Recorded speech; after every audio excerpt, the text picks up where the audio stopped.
अरे भाई लोग, स्वागत है आपका एक और मस्त कोडिंग एडवेंचर में। आज हम टैकल करेंगे लीड कोड का एक medium level problem, minimise the maximum difference of pair.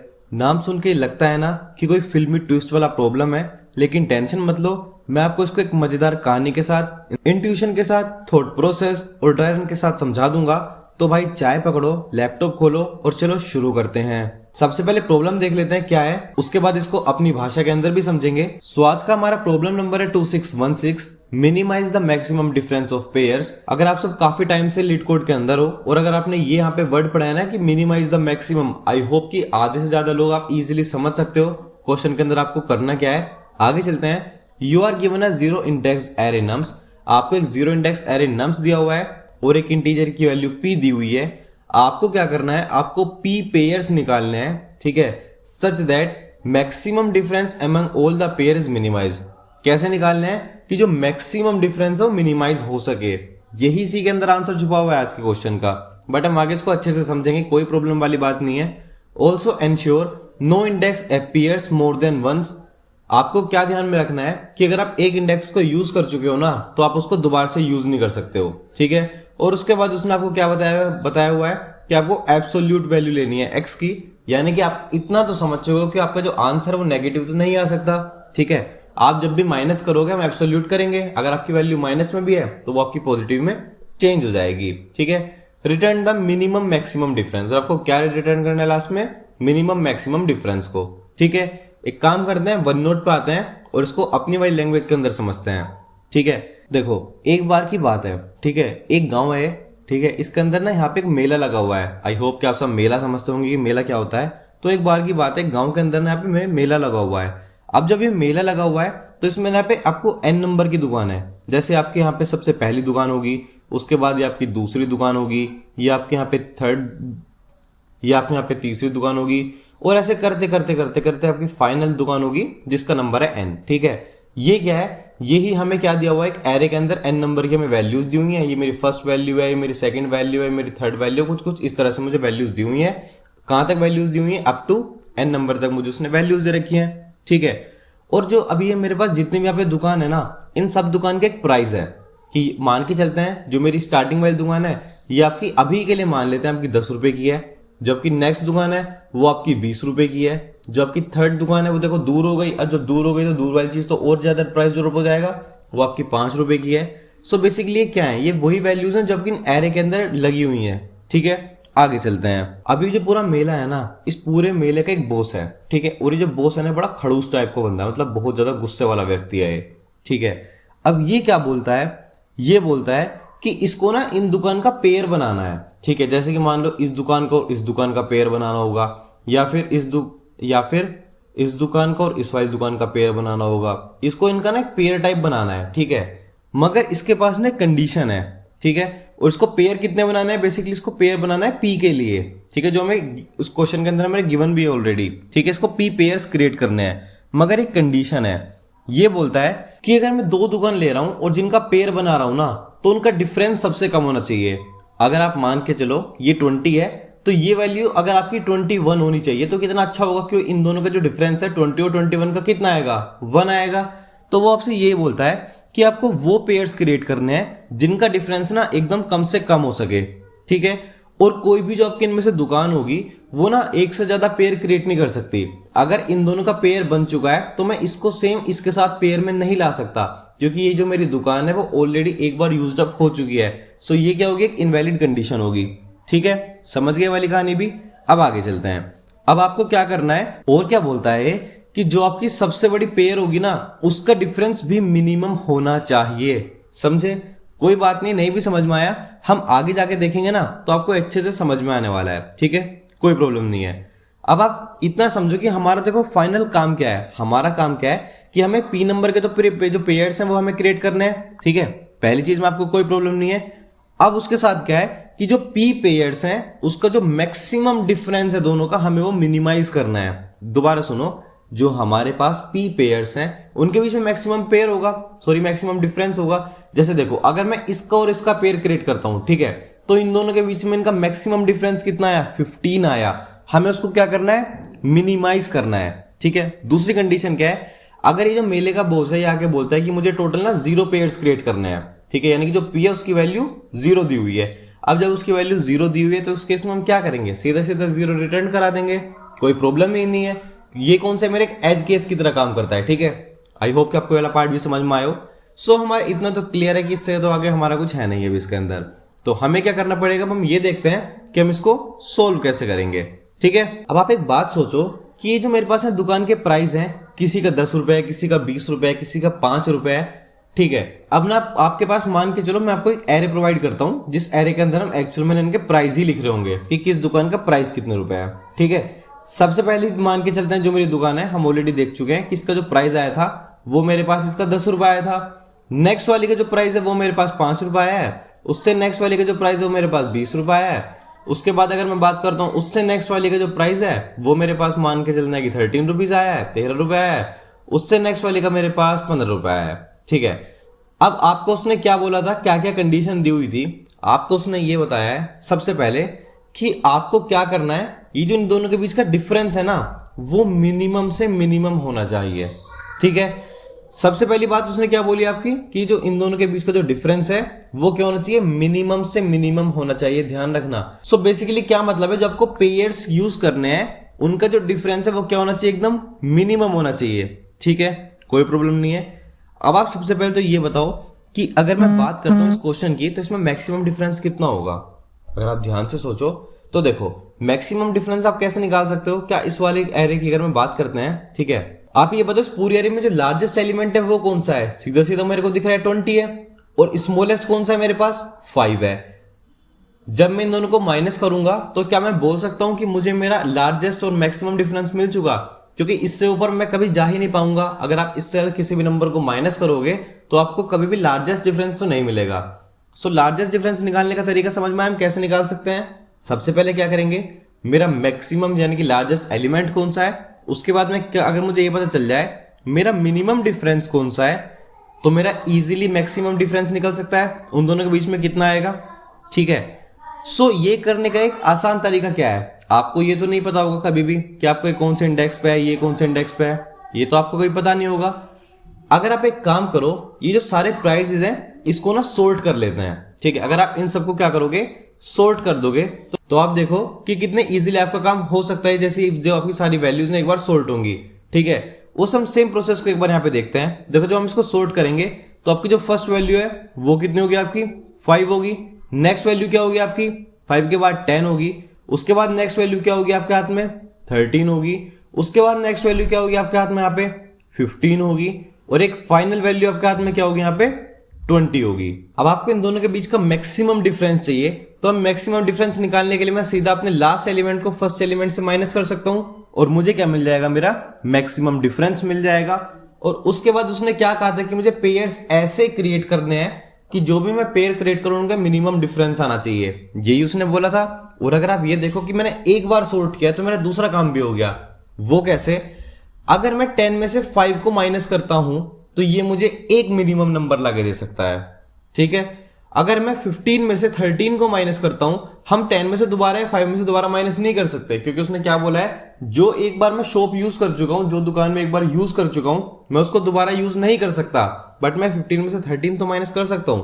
अगर आप 15 में से 13 की जगह और कोई भी नंबर माइनस करो, जेन्युइनली आप कोई भी नंबर माइनस कर लो, आपको वो वैल्यू हमेशा से बड़ी ही मिलने वाली है, ठीक है बस। और ये जो थर्ड पेयर है इसको तो मैं काउंट ही नहीं कर पाऊंगा, क्योंकि मेरे पास जो टोटल नंबर ऑफ एलिमेंट्स वो 5 है और मैं सिर्फ 4 पेयर्स क्रिएट कर सकता हूँ। 4 पेयर्स का तो साइज होगा, तो यानी कि पेयर कितने क्रिएट होंगे, बेसिकली 2 पेयर्स यहाँ पे क्रिएट होने वाले हैं, ठीक है। सो अब जो यहाँ पे बॉस था इसको क्या चाहिए था, मिनिमम मैक्सिमम डिफरेंस चाहिए था, वो तो हम देख लेंगे इसके थ्रू मुझे क्या क्या मिल सकता है, कोई प्रॉब्लम नहीं है। अपने मन में ना कोई भी आप गैस लगाओ कि अगर मैं इस पूरी कहानी की बात करता हूं तो इनका जो मैक्सिमम जो डिफरेंस है वो कितना आ सकता है। आप एक रैंडम नंबर सोच सकते हो, बट अगर आपके पास एक सीधे सीधा आपको पता चल गया, कंडीशन क्या मिली है आपको कि आपका लार्जेस्ट नंबर 20 है और आपको जो मिनिमम नंबर है वो 5 है, तो आप समझ सकते हो कि आपका मैक्सिमम डिफरेंस कितना आने वाला है। आप सीधा सीधा समझ सकते हो। अब आपको चेक करना है कि इस मैक्सिमम डिफरेंस के अंदर कितने पेयर्स बन सकते हैं, ठीक है। आपको क्या चेक करना है, हमारा मैक्सिमम डिफरेंस कितना है, 15 आया है, ठीक है। तो हमें यही चेक करना है कि इस जो डिफरेंस है इसके अंदर कितने पेयर्स बन सकते हैं, ठीक है। दोबारा बोलता हूं, हमें क्या चेक करना है कि इस मैक्सिमम डिफरेंस के अंदर कितने पेयर्स क्रिएट हो सकते हैं। जैसे कि अगर मैं 20 में से 5 माइनस करूंगा तो मुझे कितना मिलने वाला है, 15 मिलने वाला है, यानी कि जो मेरा मैक्सिमम डिफरेंस है वो कितना है, 15 है। अब मुझे चेक करना है कि इस 15 के अंदर मैं कितने पेयर्स ऐसे क्रिएट कर सकता हूं जिनका डिफरेंस जो है 15 से कम होना चाहिए। ठीक है, उसके बाद हम क्या बात करेंगे, हमें पेयर्स कितने क्रिएट करने हैं, क्वेश्चन में गिवन ऑलरेडी, हमें पी पेयर्स को क्रिएट करना है इस वाले क्वेश्चन के अकॉर्डिंग। ठीक है, अब अगर आप सोचो कि इसके अंदर पी या फिर उससे ज्यादा जो पेयर्स हैं वो आपके अगर मान लेते हैं कि बन गए हैं, ठीक है, तो मेरा नेक्स्ट काम क्या होगा, हमें तो एग्जैक्ट पी चाहिए। अगर मेरे पी से ज्यादा बन गए हैं तो मैं सीधा क्या करूंगा, अपने मैक्सिमम डिफरेंस को कम करना चाहूंगा कि भाई इसके अंदर जब काम हो रहा है तो मैं क्यों करूं इतना, इसको कम कर लेते हैं। ठीक है, और अगर आप ये मान के चलो कि जो आपके पेयर्स हैं वो पी से कम क्रिएट होते हैं, ठीक है, आपको 4 पेयर चाहिए थे बट 3 हुए हैं, तो आपको क्या करना पड़ेगा, अपने मैक्सिमम डिफरेंस को इंक्रीज करना पड़ेगा कि इसके अंदर तो 4 पेयर क्रिएट नहीं हो पा रहे हैं, तो हमें अपने जो पी की वैल्यू है या फिर अपने जो मैक्सिमम डिफरेंस की वैल्यू है हमें उसको क्या करना पड़ेगा, इंक्रीज करना पड़ेगा। ठीक है, ये सोच के लिए हम किसका यूज करते हैं, हमेशा बाइनरी सर्च का यूज करते हैं। क्यों बाइनरी सर्च, देखो हम यहाँ पे क्यों यूज कर रहे हैं, क्योंकि जो मेरी रेंज है वो एकदम प्रिडिक्टेबल है, कभी भी मुझे कोई प्रॉब्लम नहीं है। आप ये बताइए, जब उसने एब्सोल्यूट वैल्यू बोल दिया, अगर मैं क्या करता हूँ 15 में से 20 माइनस करूंगा तो मुझे क्या मिलेगा, -5 मिलेगा, बट जब मैं उसको एब्सोल्यूट वैल्यू में चेंज करूंगा तो -5 किसके अंदर चेंज हो जाएगा, मेरा +5 के अंदर, कोई प्रॉब्लम नहीं है। ठीक है, अब आप एक बात बताओ, यहां पे मेरी रेंज क्या है, जो मैं मैक्सिमम डिफरेंस निकाल सकता हूं उसकी मिनिमम जो एकदम रेंज रहेगी वो क्या रहेगी, जो भी मैं मैक्सिमम डिफरेंस निकालूंगा वो मेरा स्टार्ट कहां से होने वाला है, 0 से स्टार्ट होने वाला है, क्योंकि नेगेटिव तो हम कभी जा ही नहीं सकते। और मेरा मैक्सिमम डिफरेंस कहां तक जा पाएगा, हाईएस्ट क्या होगा, जब मैंने 20 में से 5 को माइनस किया था तो हाईएस्ट क्या होगा मेरे पास यहाँ पे, अगर मैं अपने नम्स ऑफ n-1 में से, जो कि मेरी लास्ट वाली वैल्यू होगी, मैं फर्स्ट वाली वैल्यू को माइनस कर दूंगा तो ये मुझे पता है कि ये मेरा हाईएस्ट मैक्सिमम डिफरेंस हो सकता है जहां तक मैं जा सकता हूं। ठीक है, अगर मुझे रेंज पता है तो मैं इजीली इसके ऊपर बाइनरी सर्च को अप्लाई कर सकता हूं। तो अब हम इस रेंज में बाइनरी सर्च लगा देंगे, साउंड से स्पाइसी, राइट, आगे चलते हैं। सो हम ये तो समझ गए कि हम इसके ऊपर किसका यूज करने वाले हैं, बेसिकली यहाँ पे बाइनरी सर्च का यूज करने वाले हैं। अब यहाँ पे क्या करते हैं, अपनी ना बाइनरी सर्च की जो हमने कंडीशंस की बात की एक बार उनको लिख लेते हैं। ठीक है, सबसे पहली मैंने कंडीशन आपको क्या बोली थी कि अगर जो मेरा पेयर है वो मुझे कितने क्रिएट करना है, 0 ही क्रिएट करना है पेयर। तो ये क्या कौन सी कंडीशन है, जब मुझे पेयर ही जो है कंडीशन रिटर्न कराना है तो मैं इस वाली कंडीशन में क्या रिटर्न कराऊंगा, सीधा सीधा 0 कि भाई हो गया तेरा, आगे निकल जा। ठीक है, नेक्स्ट क्या है, हमने क्या करा था, जो हमारी एरे थी हमने उसको क्या कर लिया था, सोर्ट कर लिया था। ठीक है, अब जब मेरा सोर्ट होगा तो मैं अपने एडजेसेंट एलिमेंट को माइनस कर सकता हूं क्योंकि उससे मुझे मेरा मिनिमम डिफरेंस मिल सकता है, कोई प्रॉब्लम नहीं है। अब हम बात करते हैं अपनी बाइनरी सर्च की, स्टार्ट कहां से होगा ये मेरा, इसका स्टार्टिंग पॉइंट क्या था, मेरा 0 था, और इसका जो फाइनल पॉइंट था वो क्या था, मेरा मैक्सिमम डिफरेंस। ठीक है, दो चीज मेरे को इसके अंदर भी मिल चुकी है, मैक्सिमम डिफरेंस हो गया मेरा। उसके बाद हम क्या करते थे, हम हमेशा क्या निकालते हैं, मिड निकालते हैं। स्टार्टिंग और फाइनल हमको पता होता है, उसके बाद हम क्या निकालते हैं, मिड निकालते हैं। स्टार्ट मेरा वैसे क्या होता है, बेसिकली लेफ्ट वाला पार्ट, एंड क्या होता है मेरा, राइट वाला पार्ट। ठीक है, सो अभी हम इसको यहाँ पे चेंज कर देते हैं, नहीं तो बाद में कंफ्यूजन हो जाएगा आपको। स्टार्ट को क्या बोलते हैं हम, लेफ्ट वाला पार्ट होता है, और जो फाइनल होता है वो कौन सा होता है, मेरा राइट वाला पार्ट होता है। ठीक है, उसके बाद हम मिड निकालते हैं। मिड कैसे निकालते हैं, left plus right divide by 2, आपको क्या मिल जाएगा, आपकी मिड की वैल्यू मिल जाएगी, कोई प्रॉब्लम नहीं है। उसके बाद हम क्या करते हैं, मिड निकालने के बाद क्या कंडीशन होती है, अगर जो आपको पेयर्स चाहिए थे, ठीक है, मान लेते हैं, और वो आपको ग्रेटर देन मिल जाते हैं, तो उस कंडीशन में क्या होगा, हम राइट को मिड पे शिफ्ट करेंगे। ठीक है, जो मेरी मिड की वैल्यू होगी वो बेसिकली इस वाली कंडीशन में क्या हो जाएगी, या फिर मिड तो छोड़ो, जो मेरी राइट वाली वैल्यू होगी इस वाली कंडीशन में वो मेरी कितनी हो जाएगी, वो मेरे मिड के इक्वल हो जाएगी। ठीक है, और अगर ऐसा नहीं है तो जो मेरी लेफ्ट वाली कंडीशन है वो किसके इक्वल हो जाएगी, मेरी मिड प्लस 1 के इक्वल हो जाएगी, कोई प्रॉब्लम नहीं है, एकदम खानदानी बाइनरी सर्च की टेम्पलेट है ये तो। और ये याद रखना कि हमें एक एक्स्ट्रा आगे जाना पड़ेगा, क्योंकि जो मेरी एक दुकान थी वो सिर्फ और सिर्फ एक ही पेयर के अंदर यूज हो सकती है, 2 के अंदर यूज नहीं हो सकती। ठीक है, अब जैसे ही आपको जो लेफ्ट है वो आपका पूरा एग्जॉस्ट हो जाएगा, ठीक है, वही आपका आंसर रहता है, कोई प्रॉब्लम नहीं है। अब एक काम करते हैं, इसको ना पहले ड्राई रन के साथ समझते हैं, तो ये शायद आपको और अच्छे से समझ में आएगा। सो एक सेकंड इसको पूरे को ऐसे रिमूव कर लेते हैं अपने ड्राई रन के लिए। यस, सबसे पहले क्या करते हैं, सबसे पहले ना मैं यहाँ पे एक एरे क्रिएट कर लेते हैं अपने ड्राई रन के लिए। उसके अंदर वैल्यूज क्या क्या होगी, मेरी 10 थी, 1 है, उसके बाद 2 है, देन आई हैव 7, उसके बाद अपने पास फिर 1 है, और उसके बाद 3 है। ठीक है, और जो मेरे पी की वैल्यू थी, जो पेयर्स की वैल्यू थी, वो कितनी है मेरे पास 2 दे रखी है। हमने सबसे पहले इसको सोर्ट करा है, ठीक है। सोर्ट करने के लिए क्या हो जाएगा, जब उसको सोर्ट करोगे तो 1 मेरा सबसे पहले आएगा, दोबारा 1 आएगा, उसके बाद 2 आएगा, फिर 3 है, उसके बाद क्या है 7 है, और उसके बाद मेरे पास 10 है शायद, ठीक है। हमने क्या करा, सबसे पहले इसको सोर्ट कर लिया। अब आप एक बात बताओ, जब मैंने इसको सोर्ट करा है, ठीक है, तो मेरी राइट वैल्यू वाली वैल्यू हमेशा कितनी रहने वाली है, 0 रहने वाली है, कोई प्रॉब्लम नहीं है स्टार्टिंग में। सॉरी राइट कह रहा हूँ, लेफ्ट वाली, क्योंकि हम इधर से स्टार्ट करते हैं ना, तो जो मेरी लेफ्ट वाली वैल्यू वो स्टार्टिंग में कितनी रहेगी, मेरी 0 रहेगी।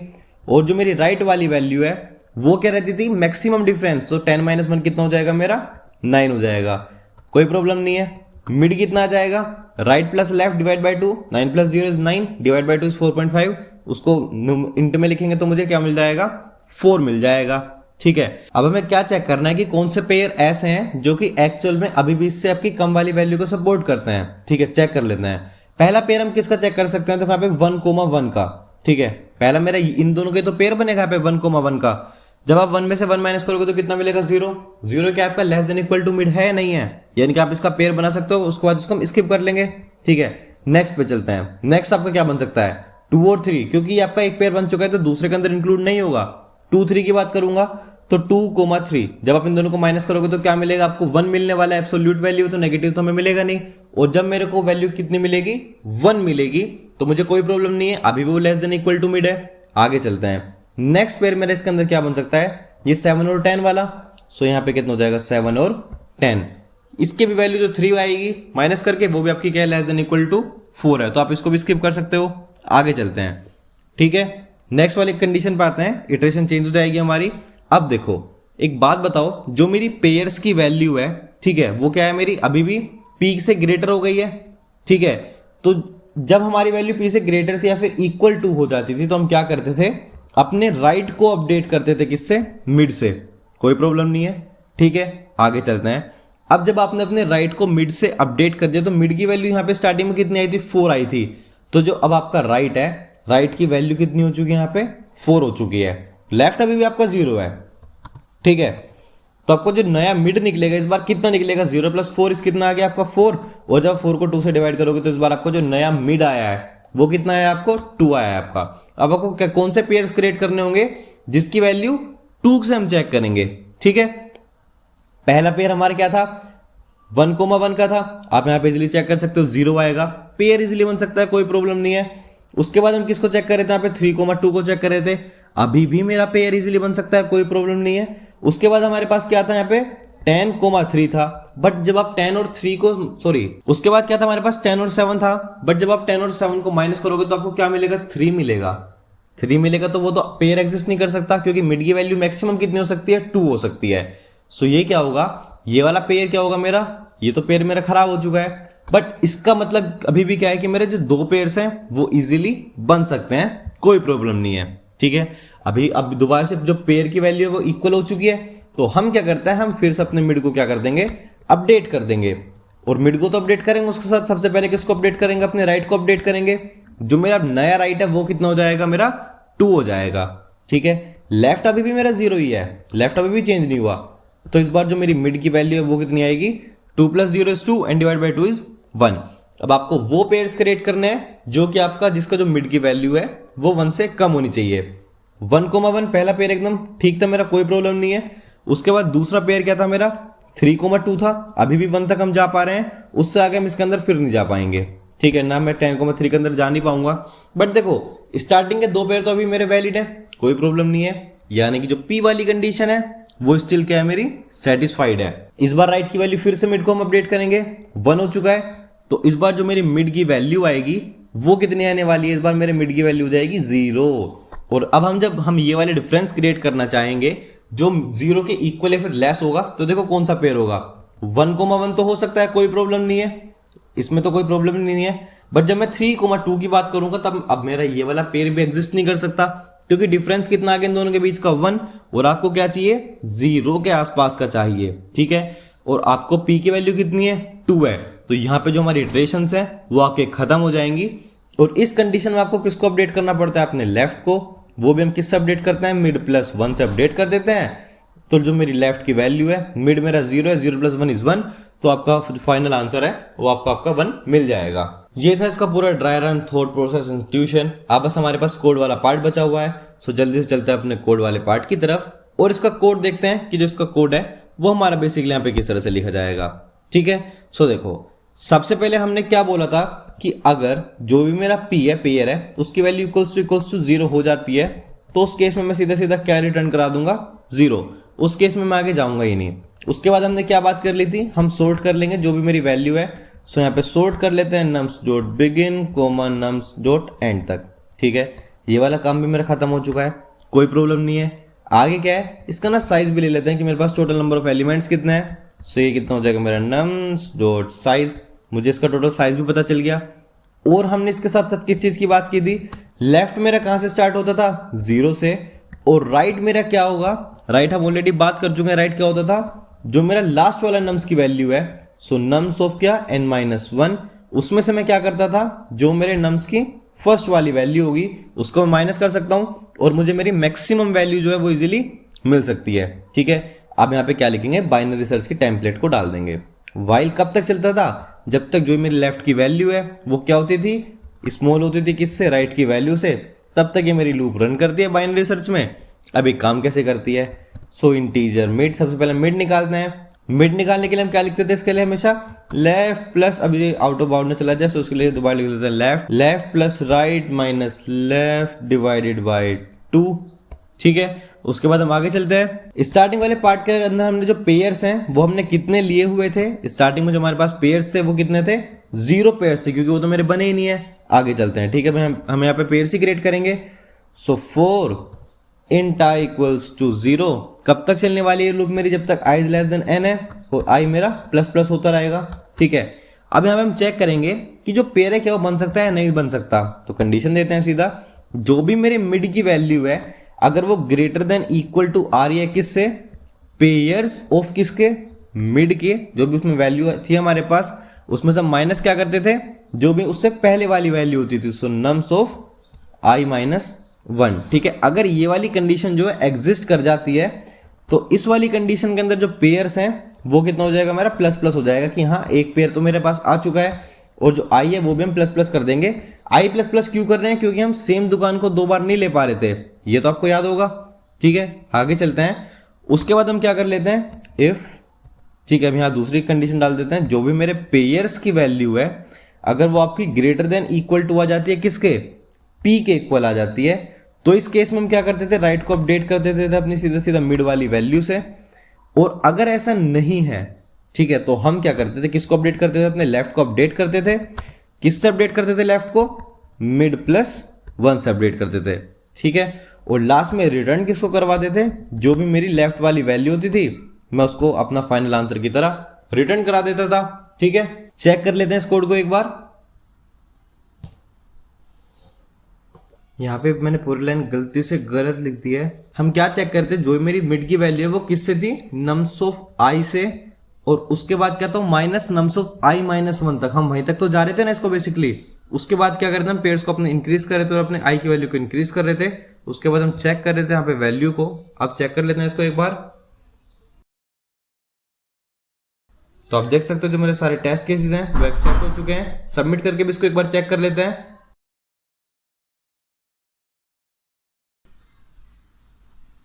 सो यस, ये सब मेरे सबमिट भी हो चुके हैं और आज का क्वेश्चन भी मेरे यहाँ से क्लियर हो चुका है। Yes, that's it for today's question. अब मिलते हैं अपने नेक्स्ट क्वेश्चन में। Till then keep coding, keep practising.